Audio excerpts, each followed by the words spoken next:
Hi guys, another OpenToonz tutorial. This time I'll be looking at the fill tool, the palette, and using the style editor. But before I go into that, just another quick tip at the beginning of the video. So I know a lot of people have been having trouble with the onion skin, and I'm just gonna show you how to control how much the onion skin shows. So for that, you need to go to Windows and get the level strip. And the level strip basically shows the frames in the order according to their numbers. And here you can see a line with the dot at the end. And that's what you use to determine which frames the onion skin shows. Just drag on it and it should move. If you want to adjust how faintly the onion skin is showing the previous frames, you have to go to onion skin in the preferences and change the paper thickness. Just experiment with it and find what you like. I'm not going to show it now, but you can see me go to that tab in my first tutorial. Also here you can see that my frames are numbered wrong. 2 should be 3 and 3 should be 2. So to fix that, I'm going to right click on the frame that I want to fix and choose auto number, and the program automatically changes the number for me. And just do that how many times you need to do that. I need to do it one more time. So now on to the rest of the tutorial. So here I have a little snippet of an animation. It's just an anticipation for an animation of the character Pebbles squashing down and then stretching up to a yawn. And I just cleaned up the first couple of frames for this tutorial.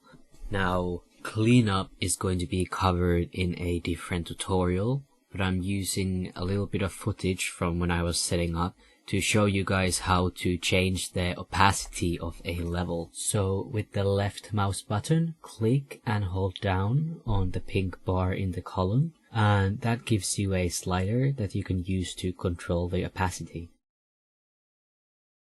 Okay, so back to the cleaned line art. So you're probably wondering what these green lines are. So they are my guidelines that separate the different colors, and when I use the fill tool they're going to be painted over.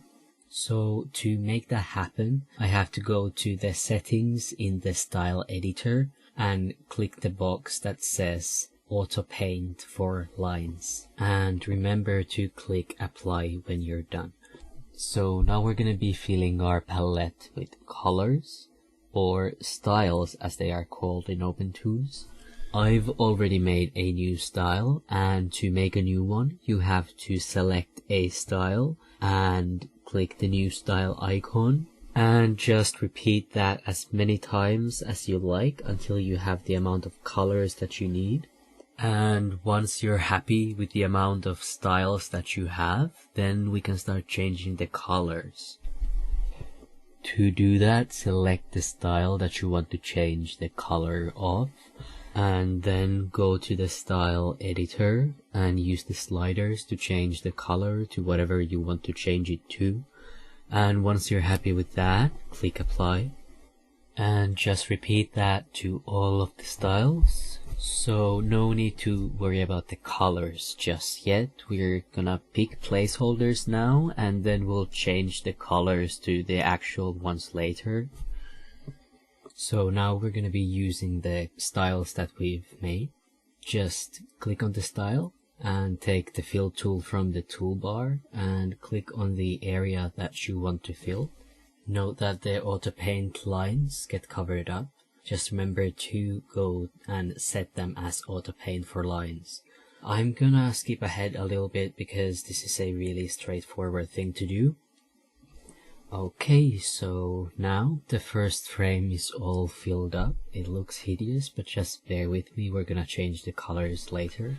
So now we're gonna be using a OpenToonz feature to fill in rest of the frames. There are 2 of them, but I'm only going to be using one in this video.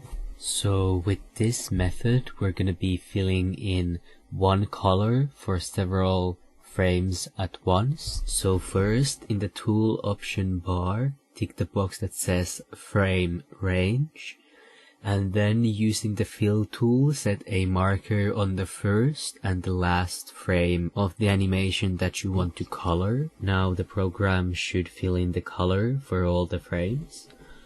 If there is a marker in the wrong place, that can be moved. And just keep doing that for all of the colors. I'm gonna skip ahead again because this is again very straightforward.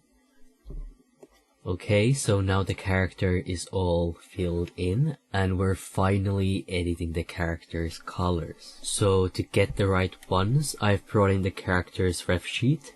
And how we do this is that we go into the palette and we choose the style that we want to change, and then we move over to the style editor and we fiddle with the sliders, and then with the second color picker we're gonna touch the corresponding color on the ref sheet and then just click apply. Once we're done editing all the styles, all the frames should have changed to the right ones. I'm actually really happy to see this feature in OpenToonz. It was definitely one of my favorites in Toon Boom. It just gives you so much more freedom to edit the colors like this, especially when most people don't do color keys. And even if you do, I feel like you do need that little bit of extra fiddling to make it perfect. And I feel like this could really help a lot of people's use of color. So I was going to be talking about deleting styles and fading colors, but the video is already so long that I've decided to split it into 2 parts. The next part will be released sometime next week. But until then, if you want to try this yourself, there is a Google folder link in the description. You can find all the files from this tutorial in there. In the description, you can also find a link to rest of my tutorials. If you haven't watched them yet, I recommend that you do. So from now on, the tutorials will be a weekly thing on my channel. And I was wondering if you guys had any input for me. Stuff like what would be a good release date for the tutorials, or is there something that I should improve? Should I speak differently? Should I film differently? Is there something that you would like to see more of? Is there something else that I should make tutorials on other than OpenToonz? What topic should I cover next? Just any kind of feedback, please do comment below.